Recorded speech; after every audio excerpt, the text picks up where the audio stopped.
Belum. Silat turun dikit Kasih silat. tahu sama bosnya kalau belum makan. Kiuk turun kiuk. Kiuk. Oke? Ngapain Oke? Angel? Oke. Yuk ke Angel yuk. Oke, Kak Angel boleh diceritakan di dalam. Ada dikit, Ro. Alhamdulillah hari ini aku diminta sama polisian penyidik untuk menandatangani berita acara Sita, gitu. Tanda tangan yang terakhir ya ini. Alhamdulillah. Terus apa yang mau ditanya? Melihat kasusnya sekarang sudah mulai berjalan. Alhamdulillah ya, aku selalu bilang kalau ini adalah kesabaran saya, walaupun sebenarnya ini agak lama, 1 tahun saya menunggu keadilan buat diri saya. Sebenarnya jujur, saya sudah melupakan kasus ini. Saya sudah melupakan, saya sudah tidak mau melanjutkan. Saya anggap begini, kan saya lihat Vicky Prasetyo ini sudah mulai aktivitas dan mulai menikmati dengan apa yang sudah dia bikin viral. Ternyata dia juga punya program dengan cara menjelekkan saya, memfitnah saya, akhirnya dia mendapatkan rezeki. Lalu saya berpikir, oh mungkin Allah memberikan dia rezeki, oh mungkin Allah memberikan dia jalan gitu ya untuk menghidupi anak dan keluarganya. Jadi saya tidak mau mengganggu tadinya, dan saya sudah menghentikan ini semua. Saya sudah tidak mau melanjutkan. Kan teman-teman tahu, saya nggak mau diundang di TV, saya nggak mau komentar, bahkan saya tidak menanya apapun tentang kasus saya. Artinya saya membiarkan dia mencari rezeki dengan memfitnah saya. Ya. Yang saya lakukan adalah setiap malam saya tarik sejadah, saya berdoa saja.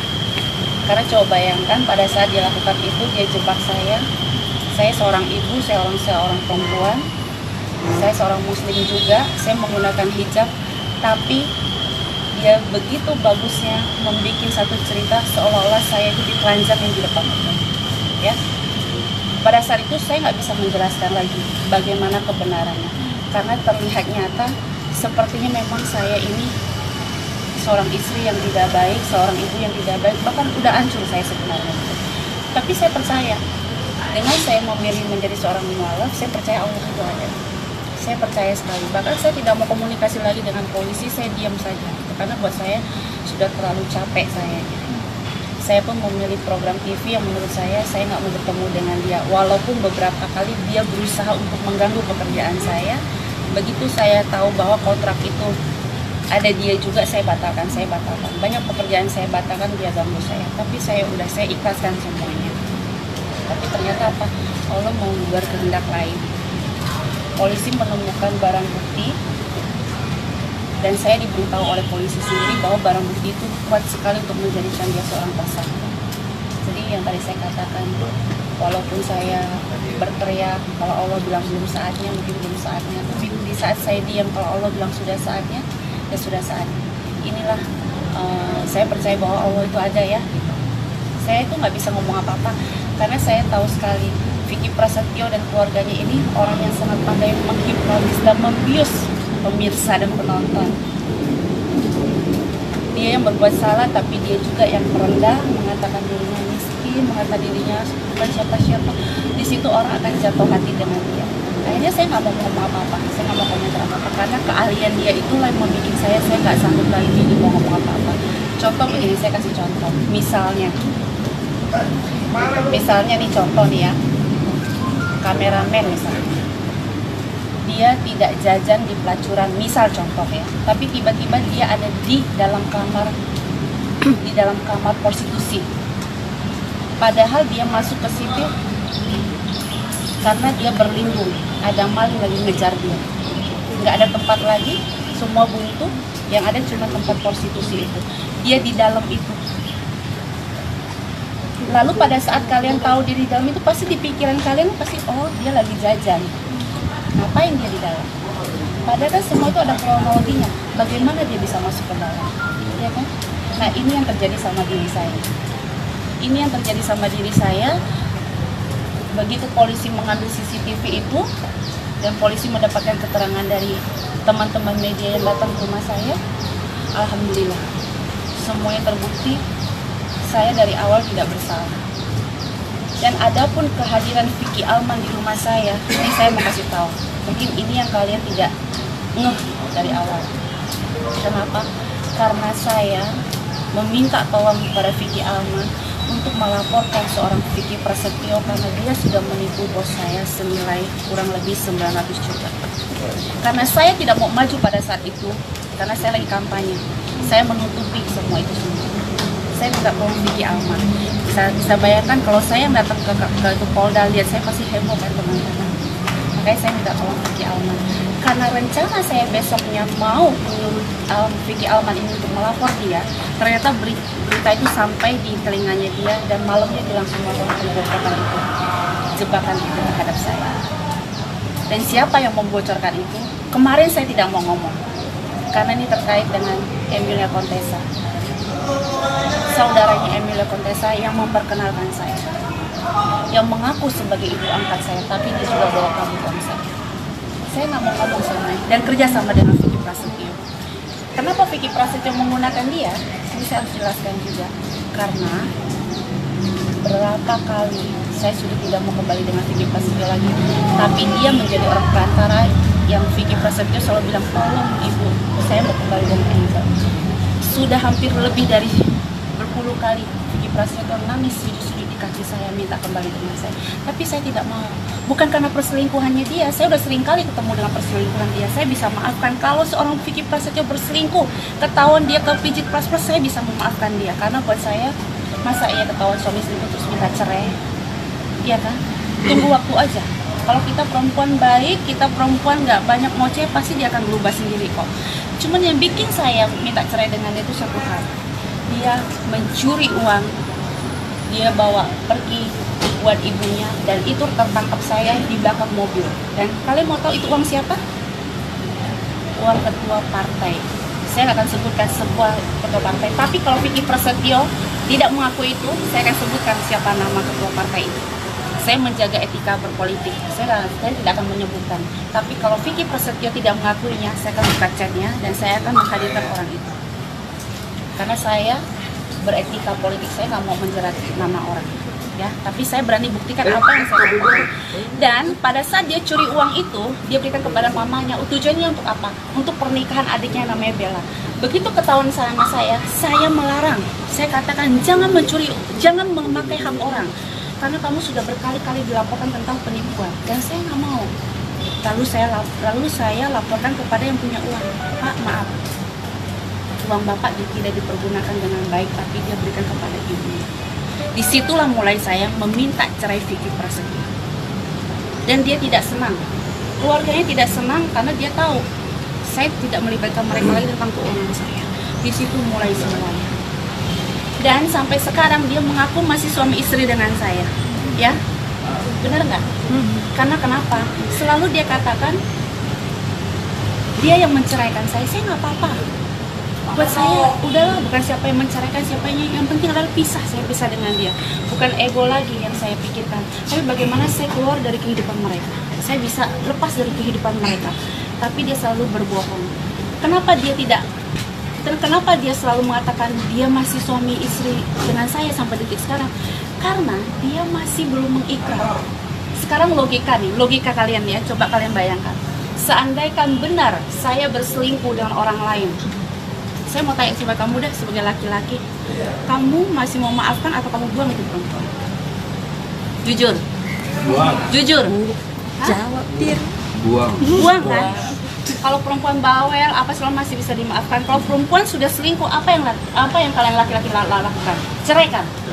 Nah, kenapa Vicky Prasetyo selalu mengaku dia sampai sekarang menjadi suami saya? Kenapa dia tidak mau mengikrar? Karena dia tahu dalam hatinya dia, saya tidak melakukan apa yang dia tuduhkan. Dia bisa bohong satu Indonesia, satu masyarakat, tapi hati dia tidak bisa bohong. Dan yang memerankan semua ini keluarganya dia. Saya diam. Saya meminta keluarga saya tidak mengikuti ini semua dan tidak boleh angkat bicara, karena ini saya anggap apa ya? Aib. Tidak, ya saya anggap aib sebenarnya ini. Saya nggak mau melibatkan orang tua saya, karena orang tua saya selalu mengatakan ini pilihan kamu, dari awal mama sudah melarang, tapi ini pilihan kamu. Tapi saya disupport penuh oleh keluarga saya. Ya. Yang anehnya lagi kan sampai sekarang dia tidak mau mengikrar, padahal sudah ketok palu, artinya sudah ketok palu, sudah jatuh, sudah putus. Tetapi saya baru tahu kalau pria tidak mengikrarkan, ternyata harus menunggu lagi. Menunggu 6 bulan nanti baru saya gugat balik. Artinya saya sudah 1 tahun, saya punya hak untuk gugat balik. Tapi kenapa saya tidak gugat balik? Karena saya nggak mau heboh dulu sebelum kasus ini selesai. Ya, tapi ini sudah ada kejelasannya, dia menjadi tersangka. Mungkin nanti pengacara saya dan pengacara saya juga akan mengurusi ke pengadilan agama nantinya, ya kan? Coba deh saya mau tanya teman-teman deh. Dia berteriak, saya nggak baik, keluarganya berteriak, saya nggak baik, tapi nggak mau nyerahin saya, aneh nggak coba? Coba ada apa coba? Bisa dipikirkan nggak? Ya kan? Benar nggak? Gitu. Alhamdulillah, Allah semua menunjukkan semua kebenarannya buat saya. Jadi saya semakin belajar mawas diri, dan saya juga semakin mengasah kesabaran saya. Insya Allah sih, saya alhamdulillah saya bisa lewati ini semuanya. Mbak Angel, terus untuk 900 juta yang penipuan itu akan dilaporkan juga atau menunggu ini selesai? Sudah dilaporkan sebenarnya. Dan begitu ini sudah ketahuan tersangka, banyak korban yang saya thank you dengan saya. Karena kenapa? Saya nggak tahu apa yang dilakukan oleh Vicky Prasetyo. Banyak laporan semuanya mental. Banyak laporan semuanya mental. Saya rasa ini bukan rahasia umum kan, kalian tahu semua kan. Tapi alhamdulillah mungkin Allah menunjukkan sekarang keadilannya ya sudah. Saya nggak ada rasa dendam. Saya katakan lagi, saya pernah merawat anaknya, saya pernah menampung mereka di dalam rumah saya pernah membiayai mereka satu keluarga. Bahkan bilang mobil saya, bilang beberapa uang saya dan maksud saya sudah ikhlaskan. Ya, saya nggak dendam. Saya katakan saya nggak dendam, bahkan saya sudah biarkan kemarin dia. Walaupun beberapa adiknya suka memposting, menghina saya, menulis nama. Saya wajar, saya memaklumi mereka, mungkin pendidikan mereka agak sedikit kurang sehingga menulis di Instagram itu dia tidak tahu buntutnya akan hukum nantinya. Tapi saya sudah capture. Kalau saya mau bikin ini adiknya masuk ke ranah hukum dari kemarin, karena dia ada tulisan, tapi sudah saya capture. Dan yang melaporkan siapa? Vicky Alman dan saya. Tapi saya minta tahan. Saya bilang jangan dulu. Karena kenapa? Saya kasihan. Vicky Prasetyo lagi banyak pekerjaan di itu TV. Walaupun ibunya selalu berbangga hati, dia ngomong, Angel Elga siapa sih? Kan yang membesarkan Angel Elga itu adalah Vicky Prasetyo. Saya nggak mau takabur jadi manusia.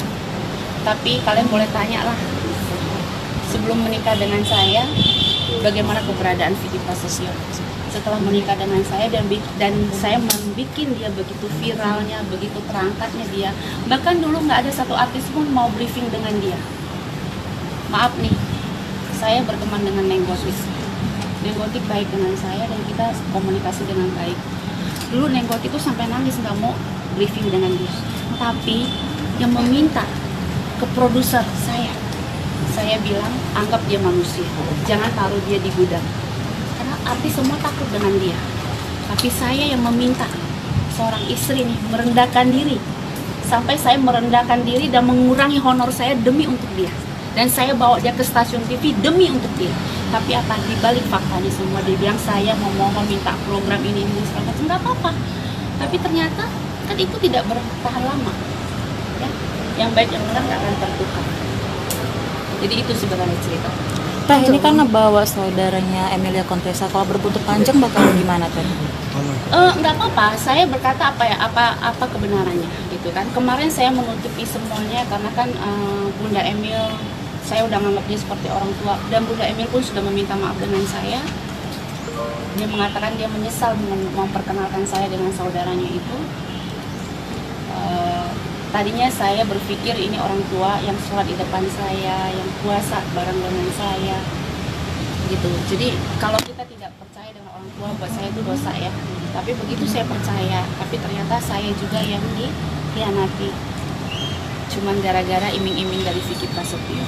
Itu boleh dijelasin mungkin adik, atau sepupu atau siapanya Emilia Contessa? Kalau tidak salah masih kerabat gitu, tapi juga Bunda Emil mengatakan memang juga punya masalah dengan Bunda Emil sering. Cuman Bunda Emil seorang kan baik ya, dan ada juga orangnya baik. Saya nggak menyalahkan, memang itu sudah nasib saya. kemarin saya menutupi karena masa kampanye, saya nggak mau melibatkan orang lain. Kita kan harus punya etika berpolitik.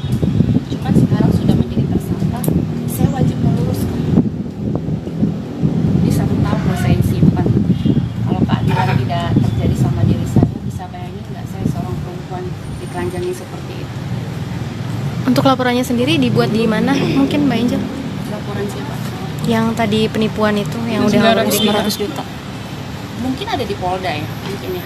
Karena komunikasi terus saya dengan beliau. Itu sebenarnya produser saya. Produser saya kenalkan. Dan dia buka kantor di Ancol, mungkin teman-teman tahu ya. Nah itu. Vicky Pras itu kan pintar, selalu menjanjikan orang, ngomongnya ingin-inginin orang semua, ya kan? Kalian aja kalau kenal dia bisa jatuh hati loh, hati-hati. Terus ketika status ini sudah dinaikkan ke pihak kepolisian, adakah adakah pihak Vicky menelpon Angelica untuk? Saya blok dari awal. Saya nggak mau komunikasi lagi. Tapi terakhir sebelum mungkin 8 bulan yang lalu ya, pernah ada pengacara dia datang ke rumah saya, tapi saya nggak tahu niatnya apa. Begitu saya ketemuin, terus dia takut, dia pergi lagi. Saya nggak tahu maksudnya. Belum sempat ngomong. Iya nggak, saya suruh duduk, tapi dia membohongi saya. Dia bilang sebentar ya, istri saya ada di dalam mobil. Saya aneh, dia datang kok dia pamit ke tempat ini kan. Pengacara ini sempat datang ke rumah saya, tapi saya nggak tahu tujuannya apa. Tapi ini buat efek jerah ke Vicky atau seperti apa sih? Saya mau ikuti saja ya Pak ya, kita mengikuti saja proses hukum. Kan tadi saya bilang sebenarnya saya sudah memaafkan, saya sudah melupakan karena ini sebenarnya kasusnya udah lama sekali, udah 1 tahun. Tapi ternyata beberapa hari kemudian saya lihat berita, nah saya alhamdulillah saya antara kaget dan antara senang, bagaimana ya gitu. Ya udah akhirnya saya berpikir ya sebenarnya mungkin ini hadiah dari Allah gitu. Saya sabar, saya nggak mau ngapa-ngapain gitu, yang ini hadiah. Langkah selanjutnya mungkin apa? Gimana? Langkah selanjutnya saya nggak tahu, tanya Mas. Gimana Bang? Ya, kayak lagi Pak. Oh, baik, jadi gini, dulu dikit dong, RTP berkaitan dengan kasus yang dihadapin dalam konteks status Mas Vicky ya, Vicky Prasetya ini kan pertama-tama mungkin kita ucapkan apresiasi terkait dengan apa yang dilaporkan oleh pelapor Mbak Angel dalam hal ini, dan konteks dari kalau dari fase yang sebelumnya kan sudah 1 tahun berjalan, beliau sudah sabar, beliau sudah mencoba untuk memaafkan dan seterusnya, tetapi kan dalam hal ini penyidik sudah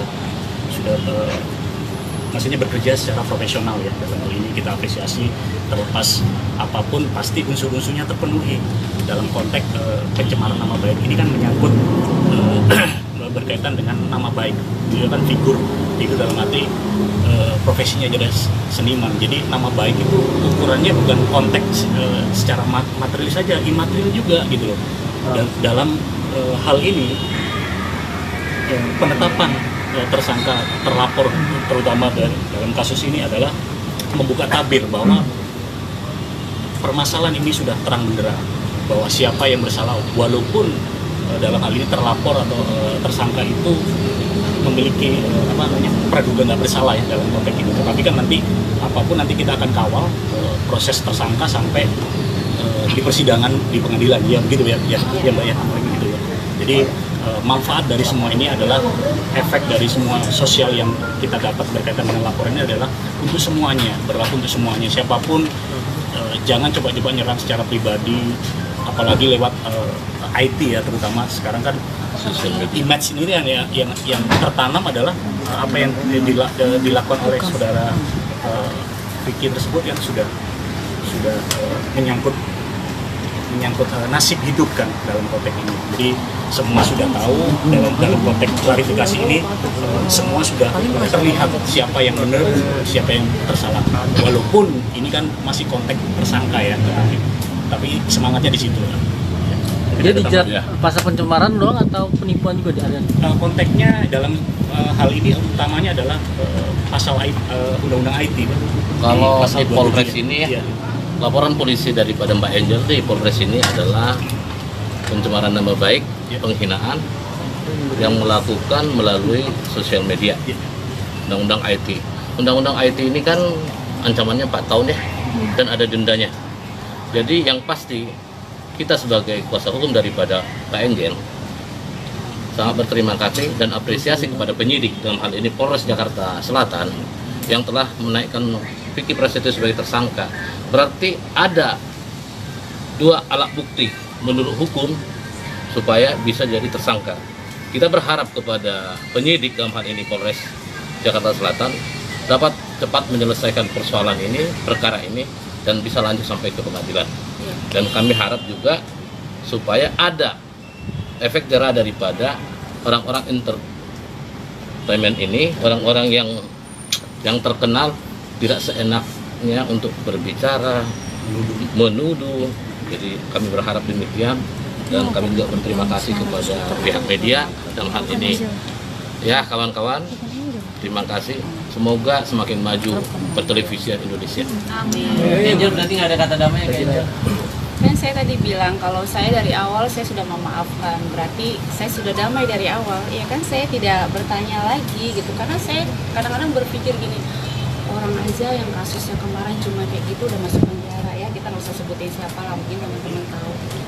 Udah dalam sel kok saya ini dipermalukan kayak gini, bahkan ada yang masuk ke perkara rumah saya yang mereka tuh nggak ada hak apa-apa, tapi kok jadi kayak gini gitu. Jadi saya cuma diem aja, jadi saya udah pasrah sebenarnya. Kalau ditanya damai atau bagaimana, dari awal saya sudah mendamaikan diri saya, mendamaikan hati saya supaya tidak rusak, supaya tidak menimbulkan dengki, dendam dan segala macam. Saya mendamaikan diri saya, karena kan saya juga bukan bekerja hanya di dunia entertain ya. Di dunia entertain ini kan ya, kalau ada pekerjaan program yang diberikan kepada saya, walaupun saya cuma 1 program yaitu megang host religi, tapi kan alhamdulillah gitu manfaatnya banyak juga buat orang lain. Saya kan juga ada pekerjaan di luar itu, saya punya bisnis di luar itu gitu. Jadi kadang-kadang saya kalau udah berpikir bahwa kok ini kayak begini ya, saya harus mendamaikan diri saya gitu. Saya nggak mau ada dendam dan segala macam, tapi kan Allah berkata lain. Saya tidak bisa menghentikan kepolisian, ya saya jalankan lagi. Kalau ditanya sudah damai atau bagaimana, intinya saya mendamaikan diri saya sehingga tidak ada dendam saya. Tapi kita harus menghargai. Contohnya saya dipanggil sekarang ya saya datang, ya kan? Kan ini bukan saya yang awalnya bagaimana ya. Saya justru dapat kabarnya dari teman-teman media, begitu lihat di YouTube gitu ya berita ini, alhamdulillah. Di dalam mungkin ada beberapa pertanyaan yang dilontarkan. Udah nggak ada, ini kan cuma penandatanganan terakhir. 2 alat bukti yang kuat apa aja sih Mbak? Terima kasih ya teman-teman media yang sudah memberikan keterangan kemarin juga, itu terima kasih. Kalau untuk 2 alat bukti yang cukup yang dikatakan itu adalah suatu kewenangan dari penyidik untuk menyampaikan. Oke, terima kasih. Terima kasih. Cukup. Cukup. Bang, namanya siapa? Nama saya Didik Sumarianto, saya Ketua Pos Bantuan Hukum Pengadilan Negeri Bandung.